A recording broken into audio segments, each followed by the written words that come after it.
tuloy na talaga ang showdown dito between Nograles and pamilya Duterte sa Davao City sa sa pagkaalkalde ng lungsod at yung sa mga balita na magwi-withdraw daw itong si former President Rodrigo Duterte doon nga or kanina nga sa tanggapan ng COMELEC ay nakaantay kami hanggang magsara kaninang 5 p.m. ang tanggapan ng COMELEC dito sa Davao City pero hindi nag-withdraw itong kampo or mismong si former President Rodrigo Duterte ng kanyang kandidatura pagka-alkalde ng lungsod. So meaning to say, ayan, tuloy na tuloy at magbabanggaan na naman ang mga Duterte, pamilya Duterte at pamilya Nograles dito sa Davao City. So naku, excited kami mga Davaoenyo kung ano na namang mga pakulo nitong pamilya Nograles at pamilya Duterte para mahikayat ang mga Davaoenyo na iboto sila. So the last time na naging magkaaway sa politika ito nga pamilya Duterte at pamilya Nograles noon pang 2010. Taong 2010 nang naglaban si dating former Speaker Prospero Nograles at former Mayor at ngayon Vice Mayor Sara Duterte pagka-alkalde dito sa lungsod. So after sobra dekada ay ngayon maglalaban na naman ang mga Duterte at mga Nograles sa pamamagitan ng anak ni dating House Speaker na si Carlo Nograles at ama ni Vice President Sara Duterte na si former President Rodrigo Duterte. Para dun sa mga hindi nakakaalam nating mga kapatid na nanonood, no, ay si Carlo Nograles tsaka si Margarita, tama ba? Ay mga anak ni dating House Speaker Prospero Nograles. Na parang ang tingin kasi kay dating House Speaker Prospero Nograles ay parang arch enemy, 'di ba? Ni Duterte. Parang ganoon. Pero ngayon, Bril dyan sa Davao, ano yung feels, ano yung pulso? Sinong mas malakas? Alam mo, kung pag-uusapan natin ang pulso ng mga Davaoenyo kung sino ba talaga ang malakas dito sa Davao City, either ang pamilya Duterte or ang pamilya Nograles. Alam nyo, dito sa lungsod ay kilala talaga ang Davao City na mga Duterte. Kung sasabihin mong Davao City, una talagang papasok sa iyong isipan is mga Duterte. Pero ang nangyari ngayon is hati ang opinyon ng mga Davaoenyo kung sino ang kanilang iboboto. Kasi may kanya-kanya ng mga supporters. Ito nga mga Duterte at pamilya Nograles. Itong mga Duterte is majority sa Davao City is kanilang baluarte. Ito na mga Nograles is most of the time ang kanilang baluarte. Ito nga first district ng Davao City, itong sentro ng lungsod. Kasi nga for how many years ay naging congressman unbeatable itong mga Nograles in terms of congressional or tatakbong congressman sa first district, puro talaga Nograles. And here comes out itong last 2022, ayan tumakbo itong si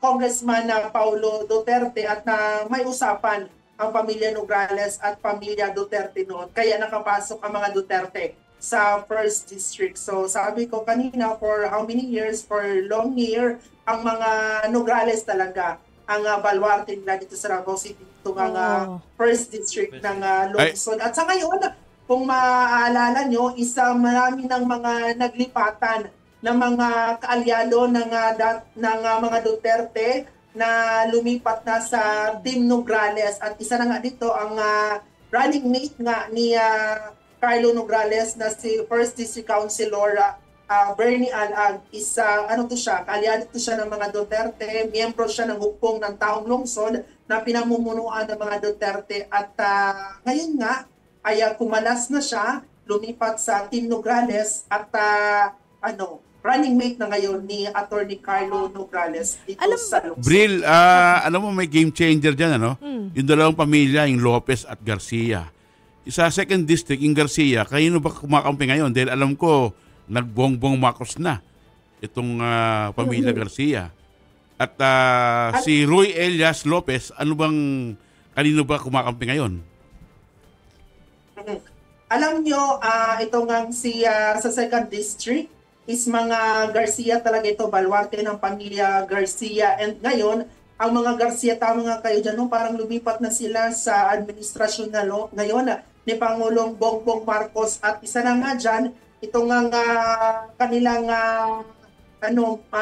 kaparyente na si Councilor Javi Campos, kamag-anak na si Javi Campos, natatakbo ngayong 2nd District Councilor dito sa lungsod. At makakalaban naman niya is ito nga apo ni former President Rodrigo Duterte at anak ni Pulong Duterte na si Omar Duterte. Itong si Omar Duterte is incumbent siya na barangay kapitan ng barangay Buhangin dito sa Davao City. So tatakbo siya bilang kinatawan ng 2nd distrito ng lungsod at makakalaban niya ang mga Garcia. Ito nga si Javi Garcia Campos dito sa Davao City. Si Vincent ba tumatakbong congressman sa 2nd District? Vincent Garcia, tumatakbong congressman sa 2nd District? Sa ngayon, sa mga Garcia sa 2nd District, ang tumakbo is si Javi Garcia Campos, kamag-anak din ng mga Garcia. Siya yung pambato ng mga Garcia sa 2nd District bilang kinatawan ng Congress. Sa Congress. Sa Congress, sino tumakbo? Oo, sa Congress, ito nga si Javi Garcia Campos. Si Roy Elias Lopez sa 3rd District, tumatakbo ba? Si Roy Elias Lopez tumakbo siya bilang congressman dito sa 3rd District ng Davao City ngayon. Before, tumakbo siya mayor last election. And ngayon, bilang kongresista naman sa 2nd distrito ng Davao City. So ang kalaban niya si Ungab? Si Ungab, ayan. Si Ungab at mga alag din ang makakalaban nila dito sa Davao City. Speaking of alag, mga prominenteng mga pamilya din ito dito sa Davao City. Ungab, Lopez at ito ng mga alag. Sila yung maglaban-laban sa bilang kinatawan ng 2nd distrito dito sa Davao City. Bril, sinabi mo kanina si Alag, si Bernard Alag ba ito ay tumatakbo bilang Vice Mayor ni Carlo Nograles, tama ba? Nag-shift from from Duterte camp nagpunta sa Nograles camp. May alam ba tayo kung bakit nabibiyak na shift? Bakit may shift? Alam nyo, itong si 1st District Councilor Bernard Alag is dati siyang miyembro ng Hukpong sa Taong Lungsod or HTL. Ito ang local party ng mga Duterte sa Davao City. At medyo hindi sila pagkakaintindihan, pagkakaunawaan doon sa konseho. At ito nga si Bernie Alag isa siya sa mga oposisyon doon sa City Council ng Davao City.